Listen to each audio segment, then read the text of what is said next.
Чаша айран, перфектната бърза закуска, няма да ви отнеме много време, а добруджанките са толкова вкусни и апетитни. Топли! Хайде да ги направим заедно. Ще засека този път, да видим дали за 15 минути ще забъркам тестото за добруджанки. Няма да е баш класиката, която може би сте свикнали, ако въобще познавате тази рецепта, но все пак 2 яйца за начало с кисело мляко.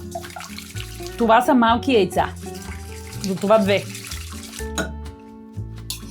Най-мазното възможно кисело мляко вътре.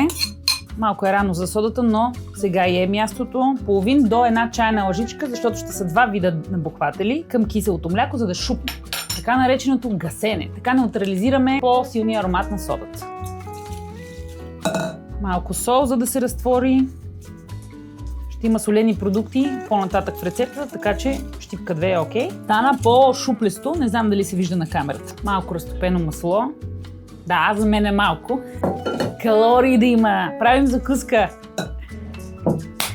И сухите съставки, които мога директно да сложа. Те са брашно, реших и малко овесени ядки да има, може би ще се изненадате, но те ще са с много приятен и хрупкав нюанс в тестото. 50 грама от тях. Ако се запекат, стават с по-силен аромат. Някакви петна.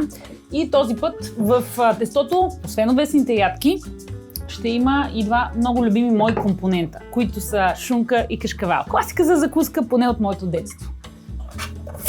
Режа шунката на по-дребни парчетата, за да се разпредели по-добре в тестото. Между другото и с луканка става супер. Вземете колбас, какъвто обичате. Ако ядете колбаси, аз ги харесвам. Не съм се отказала от тях. Кашкавал от краве мляко настъргвам и от него той ще се разтопи. Няма да има сирене в рецепт. Така реших този път, но може да добавите маслини и някакви други екстри, каквито решите. Екстрите вече са вътре. Буквално ставате сутринта и още докато сте по пижама с бърквата закуската. И е лесно. Лекичко така с дървена лъжица. И после идват останалите последни 2 продукта, които са брашно. Няма как без него. Идеята на това тесто е да не се бърка много, защото ще стане много лепкаво и по-тежко. Трябва с няколко движения да съберете сухите и течните съставки. Това е. Аз слагам втория набухвател тук, който е цяло пакетче бакпулър. Горе-долу това е тестото. Доста е лепкаво, не трябва да се меси много. Пак го повтарям, защото е супер важно, за да се получат пускави после. И сега разчиствам тава и печем. Хартия за печене, за да си улесним живота. Алтернативата каква е? Мазнина на тавичката пак става. И на мен ми харесва да ги оформям повече с ръце, за да не се лепи намокрени с вода. И взимам, горе-долу така. Рошавки трябва да са, не гоним правилна форма, което много улеснява нещата. Като сръбските ощипци, само че те се правят от кайма, нали знаете? Воля, готови. Малко ги допипвам тук-таме. Много ми приличат на сконс.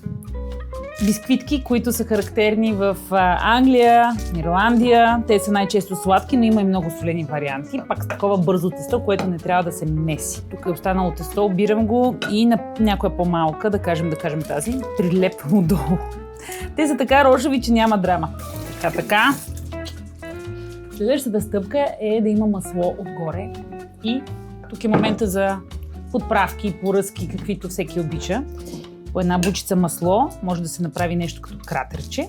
Маслото ще се разтопи по време на печенето и ще даде още вкусове и аромати. Така. Ето тук.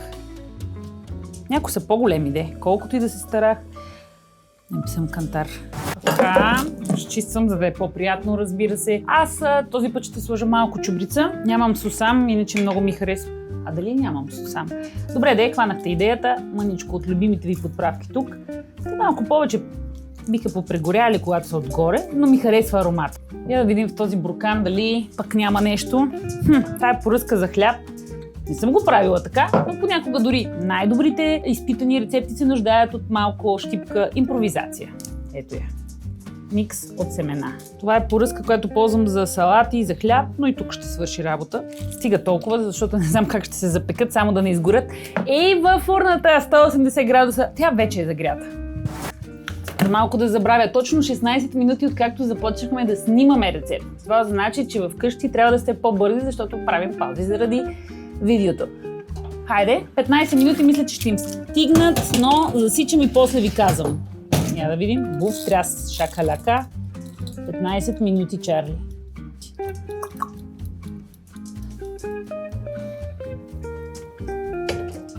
Още 5 минути.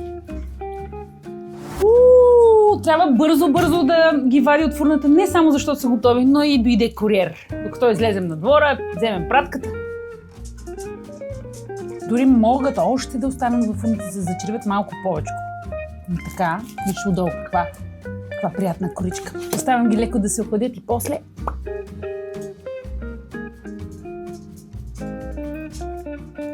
Перфектни! Излиза пара от тях. Изчакайте да се охладят леко и не ги чупете. Аз го правя заради камерата, за да може да видите колко са добри още от сега. Отвън са хрупкави, а вътре мекички и толкова ароматни. Тази рецепта е доказателството, че понякога с минимум усилия можем да получим върховно удоволствие. Направете доброджанки по тази рецепта за вашето семейство и ги зарадвайте!